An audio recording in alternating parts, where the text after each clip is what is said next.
در شفاخانه تداوی چشم ملی نور روزانه 30 الی 45 تن از بیماران در بخش‌های مختلف تحت عملیات قرار می‌گیرند. مسئولین این شفاخانه می‌گویند که عملیات‌های گوناگون چشم انجام می‌دهند و وسایل مجهز طبی در دسترس دارند. نور شفاخانه کې په زیات اندازې سره مریضان عملیات کېږي. په هر ورځ کې تقریبا د 10 تنه نیولې تر 15 مریضان پورې. مریضان په مختلفو پروسیجرونو باندې عملیات کېږي. دلته موږ اس عملیاتونه کوو، اس عملیاتونه کوو، فیګوا عملیاتونه کوو، سکوینټ عملیاتونه کوو، لنزوکټومي عملیاتونه کوو او داسې نور عملیاتونه. شکر د الله تعالی ډېر زیات شکر دی چې مریضان هم موږ نه ډېر خوښ دي او موږ هم د مریضانو نه ډېر خوښ یو.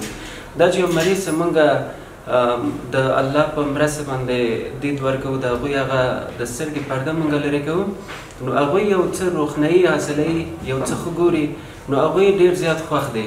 هر کله چې د سترګو یو ناروغۍ سره دوی مخامخ کېږي، یا سوروالی لري، یا په سترګه کې کوم څه لویږي، یا د سترګې درد سره مخامخ کېږي، هر مشکل چې نو ولس نه زموږ غوښتنه دا ده چې هغوی د سترګو یو متخصص سره، هغوی د سترګو یو شفاخانې ته مراجعه وکړي او هغوی سره مشوره وکړي. ځکه هر کار چې هغوی په سترګې کې په خپل سر باندې کوي یا په خپل سر باندې احساس کوي چې نو دا د سترګو د اذیت او د سترګو د خرابوالي سبب کېږي. نو غوښتنه هم د ولس نه دا ده چې هغوی د نور شفاخانې ته او یا هم د سترګو یو متخصص سره مشوره وکړي. مریضانی که در این شفاخانه مراجعه می‌کنند از پرسنل شفاخانه ابراز خرسندی می‌کنند.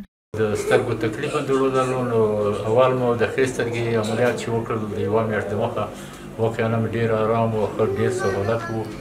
د ډاکټرانو برخورد هم ډېر دغه و، سالم و، ډېر انساني و، ډېر خوږ برخورد یې لرلو. واقعا هم زموږ نظر یې ځان خواته جلب کړو او زموږ اطمینان یې حاصل کړو. په همدې وجه مو مراجعه وکړه او زما د سترګې علاج ډېر ښه شان وشو. بیا نو کله چې یوه میاشت پوره شوله د دوی د هدایت په مطابق باندې بیا راغلم د بلې سترګې د عملیات لپاره. دغه عملیات مو هم نن وکړل، ښه په کامیابۍ سره، ډېر نورمال او ډېر ښه شان سره. ما داسې احساس وکړو چې دا ټول زما د کور غړي دي او زما ورونه دي، زما دوستان دي او زما خواخوږي دي. نو که ډاکټر وي او که ډاکټر و، ډېر په ښه شان یې زموږ علاج وکړو. به خاطر تداوی چشم آمدیم، عملیات شدیم. انشاءالله دکترها مجهز هستند، خدمت ما را میکنند. به هر سیستم، به هر چه رقم میرسند دکترها، چه نانش باشد، چه دوایش باشد، چه عملش باشد، چه بسترش باشد، همهشون مجهز هستند. ما از این دکترها از صحت عامه تشکری میکنیم. از بدخشان هستم، اولوسوالی پیشکار هستم. در همه جا آمدم، پیشکارم بسیار با صورت صحیح شد، بسیار صحیح شد، پیشکارم برابر است. قابل یادآوری است که شفاخانه‌های دولتی و خصوصی با امکانات خوب طبی مجهز میباشد. بیشتر مریضان در داخل کشور تداوی می‌گردند.